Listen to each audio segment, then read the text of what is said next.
Hi, out there in YouTube land. This is Jan Risher. I'm the Louisiana culture editor for the Times-Picayune and the Advocate, and we're so glad you're here. And we are so glad that we have an incredible panel of folks with us tonight. I will quickly, I'm glad that you guys have been able to put your names. We've got Missy, and Missy is in St. Francisville in her bookstore, The Conundrum. You want to tell us a little bit about your bookstore, Missy? Sure. We are a bookshop in St. Francisville, Louisiana, independent bookshop, 100% hand curated for books that we think will be of interest to our local community and visitors. So it's not going to be the same books that you find in every large bookstore you go to everywhere in the world. It's books specifically selected for our people and our customers and our friends. And yeah. So much for joining us. And next we've got Ben Bell. Ben, you want to tell them a little bit about what you do and the beauty that you create in this world? Sure. I'm the musician of the bunch, and I am the singer-songwriter, band leader, and lead guitarist for a postmodern traditional country band called Ben Bell and the Stardust Boys. Just a small little trio, upright bass, fiddle, and me twanging an acoustic guitar. I also work at LSU, and I really enjoyed this book. Great. We're so glad you're here. Next, we have Roy Pettifees hailing from Youngsville, Louisiana. Roy, tell the folks what it is about you and why in the world I would have invited you to be a part of this panel, you think? Because you love me and I love you. I am a therapist, and I work primarily with adolescents and young adults in Youngsville, Louisiana. And I also speak and work with adults and help them to translate adolescence for adults. And these themes in this book were just incredible. And I both love you and hate you for having me read this book. Mostly love you, though. I get it. Next, we have Bob Burrell from Lafayette, Louisiana. And Bob, I'm going to let you tell a little bit about your background and why you think I invited you to join this panel. Probably because I do portraits, but I'm a visual artist. I've done a couple different things, or different mediums. I've made a documentary about boucheries. The portraits that I do are on the street, and I call them unflattering abstract portraits. And I always love people that are willing to sit down for something titled that. But yeah. You know, Bob did an unflattering portrait of me, I don't know, probably close to 8 or 9 years ago. I can't remember exactly when, but a while back. And we had a house fire in August. And I was so happy that the firemen, for whatever reason, speaking of solutions, the firemen recognized that we had a lot of original art. And they saved our art, including the unflattering portrait, Bob. So thank you for that. That's awesome. And last but not least, Shreveport is in the house. Elizabeth Deal, let us hear from you and about your life and world up in Shreveport. Oh, is she frozen? Hi, this is Elizabeth Deal. And can you hear me?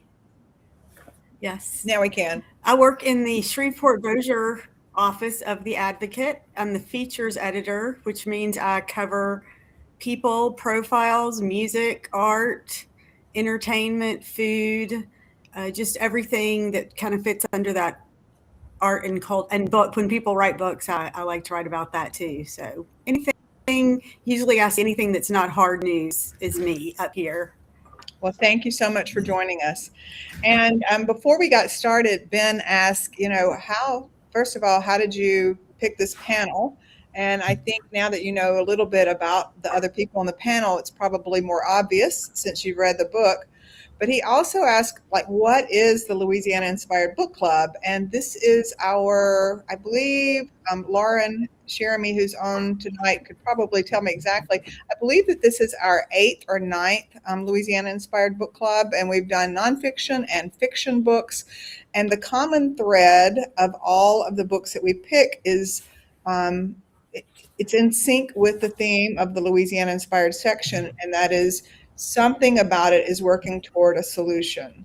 And dear Theo went through a lot before he got to the part about working for solutions. We eventually learn, but I do think that the book certainly touches on solutions. But it brings me to my first question for the panel, and Missy, we'll start with you, sitting in the bookstore. Sure. Why do you think that this book resonates so with audiences, and why do you think it has reached the success that it has reached? I think it speaks to kindness. And regardless of if you loved the book or if you had issues with it later, regardless of what you felt kindness when you read this book. The kindness shines through. And for better or for worse, I think the world is thirsting for kindness right now. You know, interestingly enough, I report every Monday morning the book sales from the week to the, big newspapers around the country that do those lists on Sundays.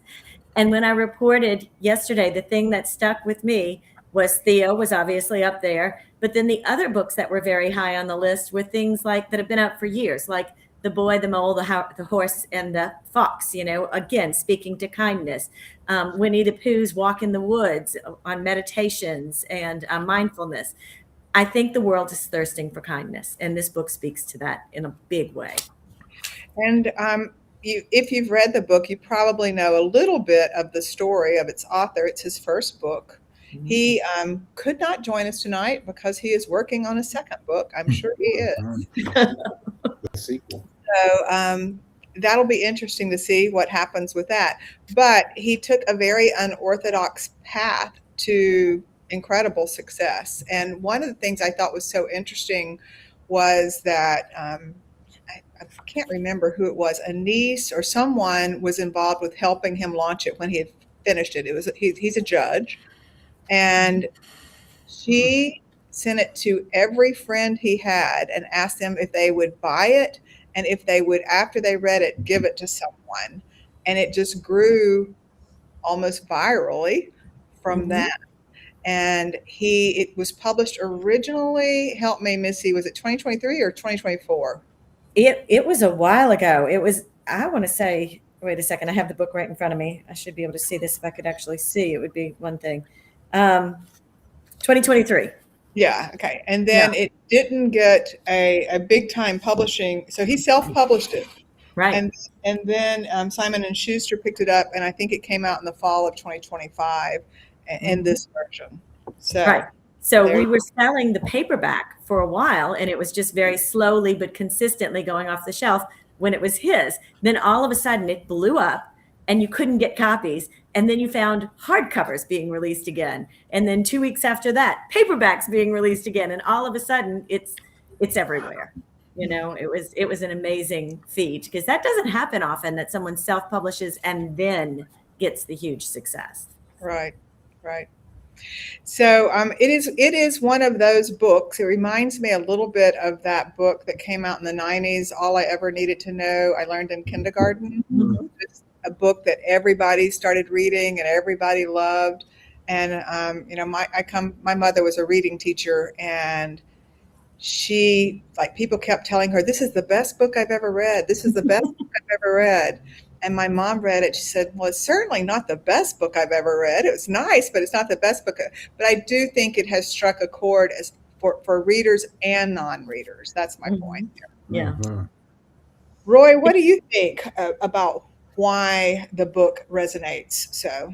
Well, one, and I know that I'm joined by a couple of writers here that are much higher in stature than me. It was very clear to me at about 5 chapters in that he wasn't cranking out a book a year. That there was, and when I read a little bit about Alan, it's Hemingway said there are no great writers, there are only great rewriters. And this is something personal to me. I just believe everyone wants to be seen as fully and completely as they can be. And I think he just saw people through the portrait and in person. And I just think that's such a deep human need that people long for, that's getting passed by in our busy our busy culture these days. Bob, from your perspective as an artist, what was your take on the description of the portraits, and then from a storyline, do you guys, I guess that Theo knew from the start that those portraits were by Asher, who we later learned had a special connection to him. Yeah, for sure. I was wondering about that. If he, when he got into the coffee shop, if he knew that those were Asher's or not. But doing portraits on the street is really interesting. A lot of times it's the first time somebody ever gets their portrait done. And it's also an interesting situation where somebody is sitting there and staring at you. And that's not something that people are, do every day. So it's one of those things that comes up sometimes whenever I'm doing portraits. But I like I said, they're abstract, so they're not as literal as Asher's sounded. But I love that because sometimes people get it. And my favorite reaction I ever had was this woman said, "It's me." And I'm like, yes. But personally, I think it kind of gets into one of my favorite concepts, which is a word called sonder, which is the realization that each person is living a life as vivid and complex as your own. It's kind of the opposite of main character syndrome. And I thought that they did that really well. Yeah, that's such a great point. I mean, do any of you remember that moment whenever you realized, oh my gosh, every person who walks by has all this stuff going on in his or her head too? That thinking on it will definitely make your head kind of explode. All right, Ben, let's hear from you in terms of your take on it as a musician, and the role of music in the book as well. Well, first of all, I'd like to really echo what has been said of why this book is so appealing. Ted Lasso was the same way. Just people want to join their lives. This crazy world that we live in. As a musician, there's two different types in the book. There's a folk musician, for lack of a better word, and a classically trained one. I'm not the cellist. I'm more than the folk music, the busker, but I have not been an outlier to the extent that the cello player has. But what really stuck with me was young Theo watching the fisherman paint. And the quote that I really liked was the fisherman just every day he asks himself whether he's going to fish or paint. And that's me. Yeah. That's me, the level of devotion that you bring to what you're doing. Both musicians in the book did that. And it's nothing more than just the zen of them doing what they do. Mm-hmm. The flow. Yeah. Yeah. Elizabeth, before we get to you, I would just have to say that, and I don't know why, every time I think about this, it makes everything come right to the edge of my eyes. But whenever Theo got the port from the year when he was stomping on the grapes, or when he had picked the grapes, and he shared it with the bookstore owner for his birthday. And he talked about that he could have picked these grapes, all those years earlier. I don't know why that is so powerful to me, but there was something about, what do you think that is, Roy? Why is that like so? The thoughtfulness, the absolute conscientiousness and consideration. I was bawling. Again, that's why I hate you. I was almost in the fetal position at several points the last few days as I was finishing it up. So tender. It's so tender. to such a That was- crusty old veteran like Tony. Well, and once we learned more of his story, Oh, goodness gracious. But did it bother anyone else that everybody's backstory was so tragic and so sad? Isn't there a space in the world for people to just be people without the deep hurt? I hope there is. I really do. Well, I do too. And it's so funny that you said that, because this afternoon, with some of the feature staff here in Baton Rouge, we were judging a features writing contest you do it for different regions of the country. So we were judging for papers out west, and there were feature stories. And Elizabeth knows what constitutes what a feature story is. And some of them were so many of the winning stories in years past are tragic. And I'm like, I really do hope that there is room for something that isn't tragic. So, Me too. yeah. mm-hmm. All right, Elizabeth, what about the storytelling aspect, and what did you think? I felt like the journalist in the story, did her role in the story get eventually resolved, do you think? Well, it hasn't happened to me very many times, but when you see a really great story that you think should be told and you want to tell it, it's disappointing when the person doesn't want to be a part of the story. But I loved the way she did resolve it in the end. She kept his secret the whole time, and even when he passed away, she didn't write a story then either. What she did was she waited and put together a book and used a quote that he had used in the past, and that was the title of the book. And I think she probably took a lot of care in telling the stories of the people who did want to participate and how he impacted their lives. And then just from a book writing and reading perspective, the reason I think what really got me was, which is different than anyone else, I don't know, but the writing is so good. It's so creative. You can see the story as it unfolds. And then you also never know what's going to happen next. Once you hear the end of the story, you can think back to, he told us that in that chapter. We learned this with this person. And the whole thing fits together so perfectly. But I love the way the author held out and told the stories and then wrapped it all up in the end. I thought it was beautifully done. Beautiful. Masterfully. My father says that this is a mystery. Yes, I felt like that the whole time. I was actually surprised at one point that he didn't turn out to have a bad secret, because they sort of hinted at that a little bit. And I did not want him to be bad.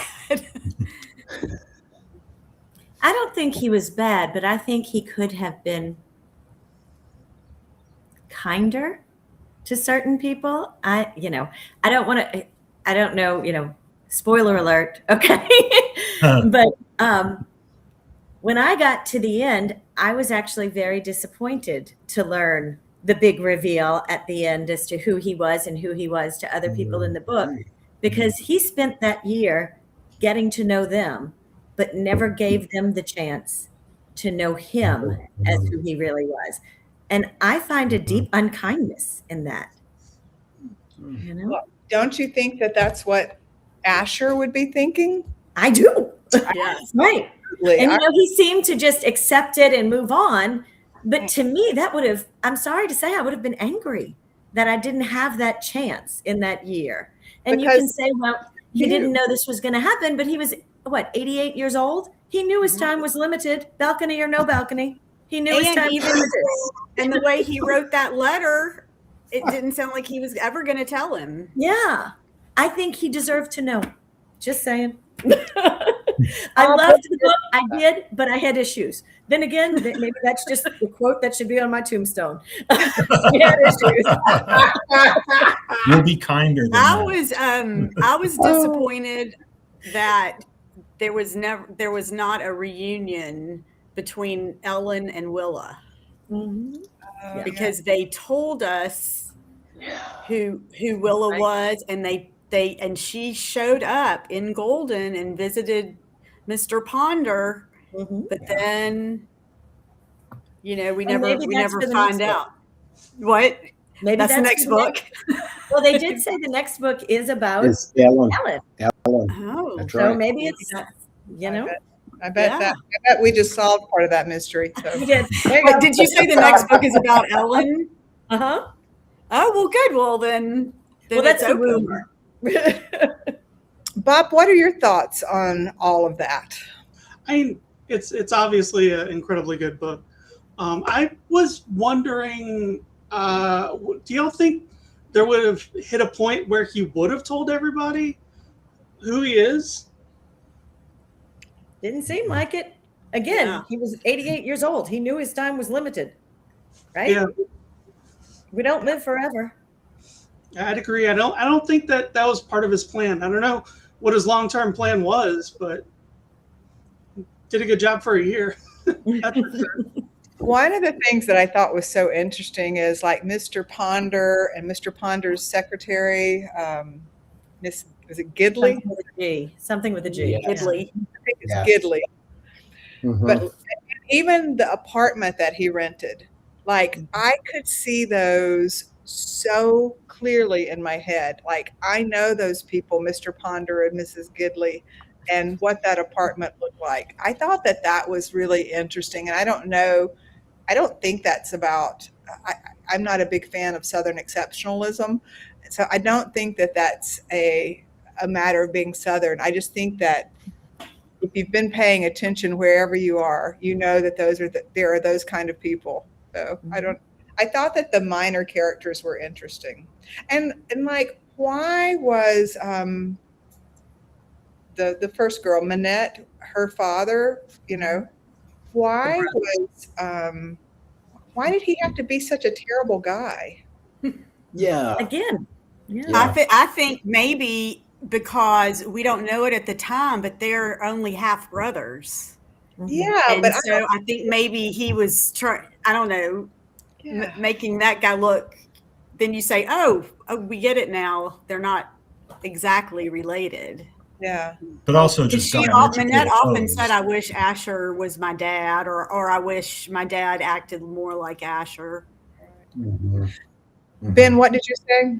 And they're all, I mean, it's intentional that they're, exact opposites of each other, a money hungry businessman, boorish, as opposed to Asher, who is, like the brother said, was his mom's favorite. He always felt that, there's also that sibling rivalry there. And I know having a sibling that if you're not careful, you will be opposites. But the point is that it was just really a device to show how kind Theo creates the environment. So. Yeah. But isn't it interesting how much we've all reacted to the buildup of the characters and to the characters themselves, that we can be angry with them, or sad for them, or disappointed in them. That just speaks to the beauty of his writing. They're not one-dimensional. We think of these people as real. I hate to tell you, baby, but it's in a book. It's not. But don't you feel like these people? Yeah. Every one of them? Very And much. you're really upset for them in some instances and happy for them in others? Yes, I do. And I would add that I feel like there could have been 4 lines that would have just helped me to understand where Pierce was coming from. I'm always wondering, why are people the way they are? And while I absolutely I'm an only child, so pardon my ignorance of what it's like to have a brother. But I just thought there might be a little more than the favorite child there, that there might have just been something like some little story that would have helped me understand why. Because man, that scene at the Thanksgiving table was pretty gruff. Ooh, Ooh, brutal. I was uncomfortable. Yeah. Well, it was equally rough whenever they were in the plaza by the fountain. Right. Yes, Yeah. that's right. So what do y'all think it is? What's the deal with the feather? I mean, why? I mean, I know that they called the fountain the feather, but why, do you think there's anything That's a great beyond? question. I think it Wasn't was. that what the bicycle woman collected? Mhm. You Helen? did. Mhm. Mhm. And, you know, to a little bit, and speaking again to the kindness in the story, it brought me back, just looking at the cover, put me immediately in mind of the first and final scenes in Forrest Gump. You remember the feather Mm. floats across the screen and you follow that to Mhm. get to the beginning and then to the end of the story. And it just kind of puts you in that mindset of that's where this is going. This is a Southern story of kindness, you know, and different people. For a moment there, did any of you think, oh my gosh, are we going to go through every single portrait? Yes. Yes. Yes. I checked how many Yeah. And chapters can't there were. somebody have a happy story? Yeah. Yes.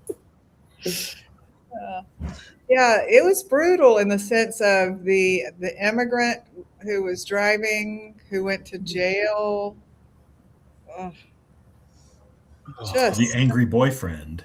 the Oh, angry yes. friend. Yes. Mm-hmm. Not I everybody was actually happy about appreciates the angry gift. boyfriend. Yeah. You were happy I was about actually the happy about okay. that because it showed a difference that someone wasn't happy about the portraits. Yeah. Yeah. I'm sorry, Ben, I interrupted. Please go ahead. You did not. You did not interrupt.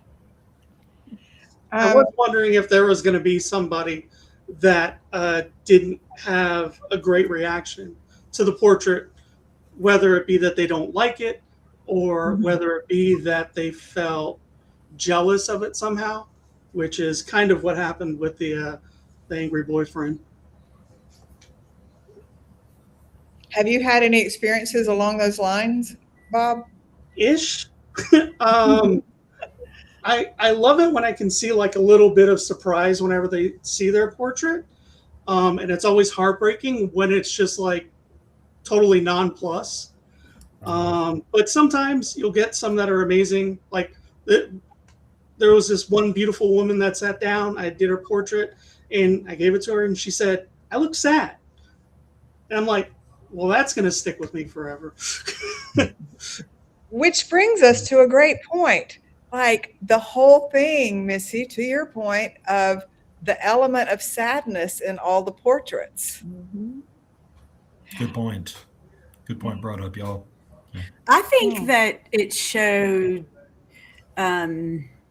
maybe a little bit about how we're all pretty surface when we interact with each other. You know, how are you today? Fine. And he showed that if you take the time to sit with someone and let them talk, you will find out a lot about the real person and who they are and what they've been through and lived through. So that's sort of how I took it. I took it that way too. You know, the sadness in people's eyes and so forth speaks of wisdom, and this book is about a lot of wisdom, for sure. Yeah. Which is also appealing. So Go go ahead. To follow up on that, I think that the sadness was partly so well done because I feel like a lot of people, for one reason or another, are waiting to grieve a part of their life, and once they can share that, that's something that you don't always get from other people. You don't have that fertile ground to open up and share your feelings with other people often. Well, as someone who talks to people, and in a large part, that's what part of what we do, right, Elizabeth? But my experience is if I sit down with someone, and Roy, I'm sure you could speak to this all day long, but if I sit down with someone and I am there and I am listening, that person will tell me things. That person will tell me things that I never saw coming, because I think, to your point earlier, not just about kindness, I think that people, and to your point earlier, Roy, people are so hungry to be heard, which means, to be seen. And just as a journalist, listening to people's stories, that part of the book resonated for me, because and people just will tell you absolutely amazing things, not because they know me, but because I'm there and I'm listening. What do you think, Roy? Oh, this book changed me. It affected me on such a deep level, such that I probably had 5 clients in the last few weeks ask me, like, there's something different about you. Like it's just like you're just more dialed in. And it just reminded me of, oh, just the power of just being there, like as everyone has so eloquently stated, and people who have been there for me, and the yeah, absolutely. It What? affected me so deeply. My wife asked me, "How was your day today?" I was just like, "I just think I finished reading the best book that I've ever read. That has so deeply affected me." I mean, it's so in line with what I do. It's just so in line with what I do, you know. And who you are. Yeah, absolutely. I think Mark Nepo wrote a book, 10,000 Ways to Listen. And I just feel like, Theo put on a master class of that. Well, what a gift Theo gave you then. That's amazing. And I Oh, bet a lot of oh, people have had that reaction. And Alan gave a gift. So Alan did write some absolutely. questions, and I thought that one of them works really well with what you just said. Um, this is what Alan wrote, talking about Theo. He was attentive to people, specifically faces, birds, flowers, historical markers, and music. Did he have specific practices that nurtured attentiveness? And how do we develop a habit of attentiveness? I'm sorry. Are there benefits or pleasures that come with being attentive and present? Can you repeat that, please? Yes. Just kidding. I'm like, all right. I was okay with it. Any thoughts there? Yeah. Well, attentive and present is listening, really, and like everyone else has said already, people want to be heard. They will tell you their story. They need to grieve certain parts of their lives, and it's just a great human connection. A lot of people are just waiting to talk. I mean, look at Barack Obama wrote a book about the attention economy. We are all seeking attention when we're on social media and so forth, and we want to be seen, we want to be heard, things like that. And this book was beautiful because it is not social media. It was conversation, it was listening, it was sharing over beauty, and such an antidote. That puts my thinking into a different perspective, because to me, Theo was not sharing of himself when he wasn't speaking, but maybe what he was doing was leaving the space open for other people to tell their stories. You can't talk into a vacuum. You can't talk, listening leaving the space open as opposed to listening to respond. He never responded. He never told anything about himself. He just listened. And maybe instead of that being selfish by not sharing himself, he was actually opening the space. Beautiful. Yeah, maybe, but I will say this, that as I interview people, I have found that if I admit something, or if I tell a little bit a part of my perspective, oftentimes that invites them to tell more, to go deeper. So I And am you're with your. really gifted at that. Gifted at that, Jan. I've seen you do it. You have a gift at that. Oh, well, Yeah. stop. So, and there's a difference between what you're talking about, and I've watched you do it, and what we call experience matching, and it's a natural tendency to want to go, oh yeah, I went to Disney World too. Oh yeah, I went through that, as opposed to a mentor of mine. Just best advice I ever got as a therapist was he said, show up, shut up, and don't change the subject. But you do it very masterfully and very artfully and intuitively. And you're right. There's just a little bit of vulnerability, and I think that's what you're talking about. Maybe it's just sharing a little bit of vulnerability, and it disarms and it opens. And it was show up. What was the middle one? Shut up. Shut up. Okay. Sorry. That was the one I missed. So I'll tell you one thing that's kind of magic. The six of us have, I've never met Elizabeth in person. Ben, you and I have talked, but I don't think you and I have ever met in person. And I know the six of us have never been in a space together.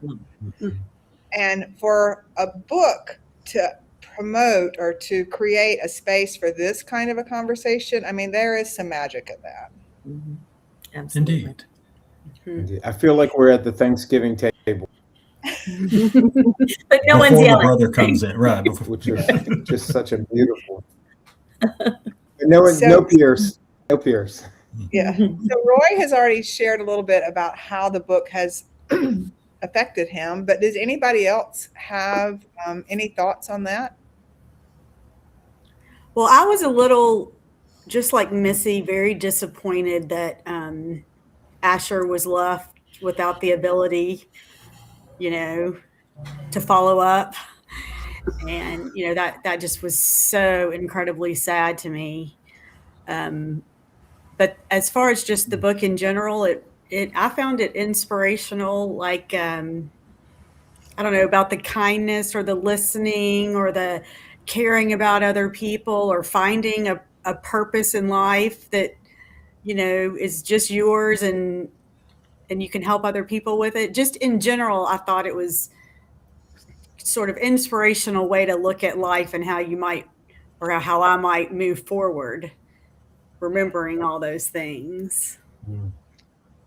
Any other thoughts on that? Go ahead. No, I was just agreeing.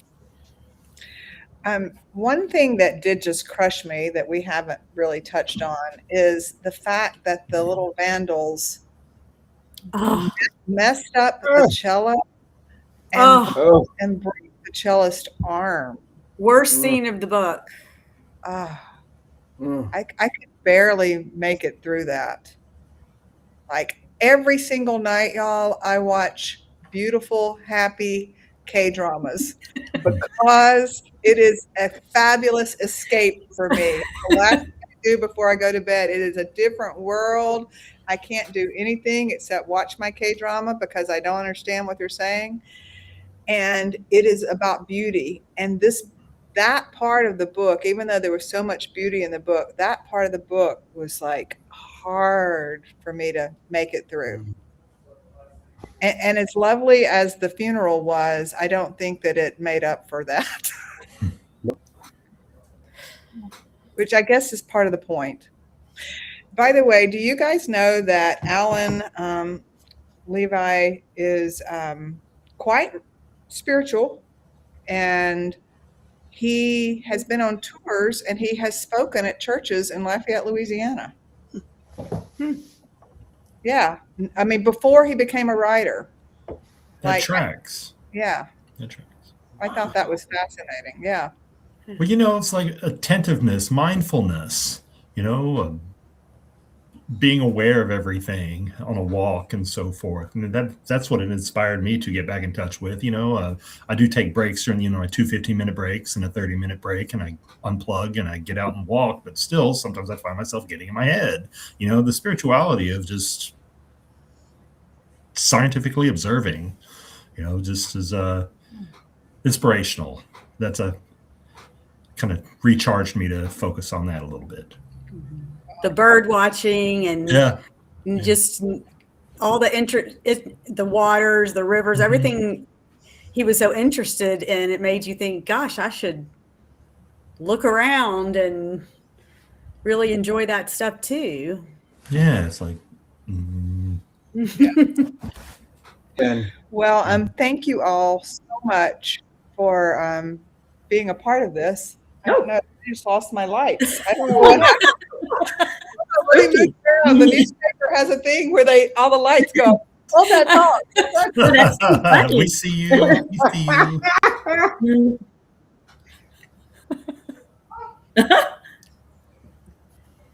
I guess we're done. The lights went out. The lights are out. At Closing any time. rate, I think maybe it's time to stop.